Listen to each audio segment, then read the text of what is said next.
भारतीय नौसेना के 3 युद्धपोत जिसमें आईएनएस तीर, आईएनएस शार्दुल और आईसीजीएस वीरा शामिल है। ये तीनों ही युद्धपोत ईरान के अब्बास बंदरगाह पे पहुंच चुके हैं और वहां इन्होंने घेरा डाल रखा है।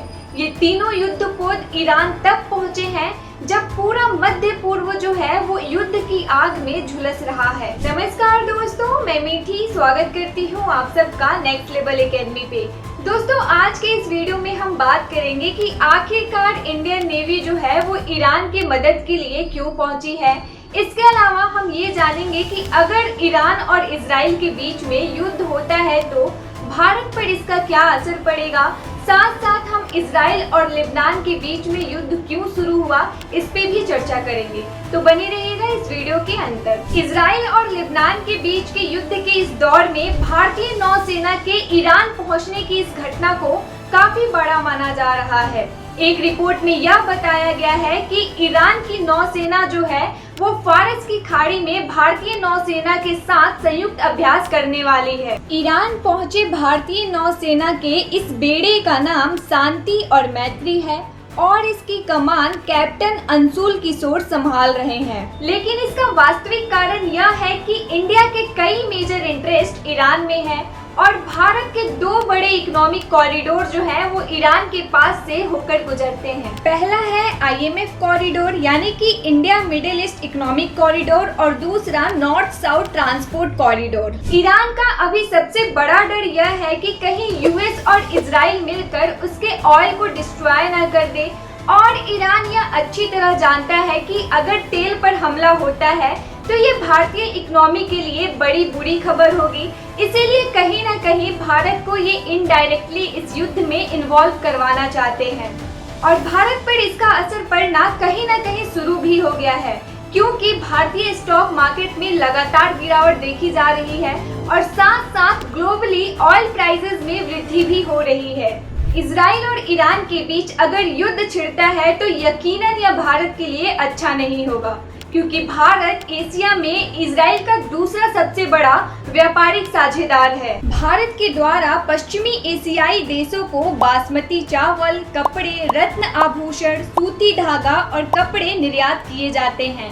हालांकि द्विपक्षीय व्यापार में मुख्य रूप से हीरे, पेट्रोलियम उत्पादों और रसायनों का वर्चस्व है। चलिए अब बात करते हैं कि हिजबुल्लाह पर इजरायली हमलों की वजह क्या है।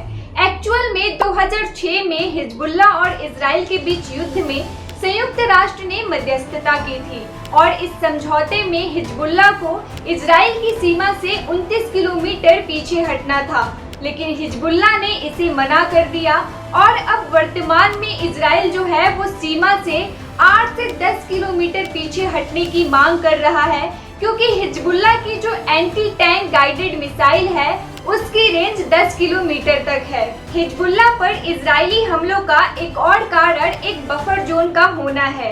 यह बफर जोन दक्षिणी लेबनान में स्थित है और इजराइल इस पर कब्जा करना चाहता है।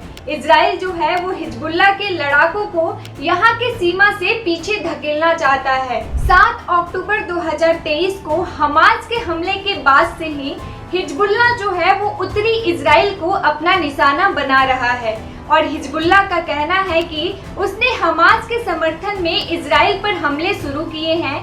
हमास के बाद से हिजबुल्लाह को इजराइल दूसरा सबसे बड़ा दुश्मन मानता है। पिछले 1 सालों में हमास के बाद इजराइल को सबसे बड़ा नुकसान जो है वो हिजबुल्लाह की वजह से हुआ है। इन दोनों के बीच युद्ध के इस दौर में 600 से अधिक लोगों की जान जा चुकी है। हालांकि इसमें हिजबुल्लाह के लड़ाके की संख्या ही अधिक है और अभी जो है वर्तमान में इजराइल के द्वारा हिजबुल्लाह के मुख्य नेता नसर अल्लाह को भी मार दिया गया। हिजबुल्लाह की वजह से उत्तरी इजराइल में लगभग 60,000 लोगों को विस्थापन का सामना करना पड़ा है और इजराइल को लगता है कि अगर हिजबुल्लाह का इलाज नहीं किया गया तो उत्तरी सीमा पर मानवीय संकट और बढ़ सकता है और इस क्षेत्र में लोगों का शांति से रहना मुश्किल हो जाएगा। इसी वजह से इजराइल और ईरान के बीच युद्ध होना तय है, क्योंकि हिजबुल्लाह को खड़ा करने वाला देश ईरान ही है। ईरान शिया बहुल देश है और हिजबुल्लाह भी शिया मुस्लिम संगठन है और इन दोनों के बीच यानी कि ईरान और इजराइल के बीच की दुश्मनी जग जाहिर है। हिजबुल्लाह के खिलाफ इजरायली आक्रामकता की एक और वजह हिजबुल्लाह का काफी ताकतवर होना भी है, क्योंकि हिजबुल्लाह को ईरान और रूस से काफी आधुनिक हथियार प्रदान किए जाते हैं और इसके संगठन में करीब 1 लाख लड़ाके होने का दावा पेश किया जाता है। अब देखना यह है कि क्या संयुक्त राष्ट्र इजराइल और ईरान के बीच चल रहे इस हिंसक झड़प को सुलझाने में सक्षम हो पाएगा या यह एक घमासान युद्ध का रूप लेगा। तो आशा करती हूँ कि आज की वीडियो आपको पसंद आई होगी। अगर पसंद आई है तो लाइक, शेयर और सब्सक्राइब जरूर करें। मिलती हूँ मैं नेक्स्ट वीडियो में आपसे, तब तक के लिए धन्यवाद।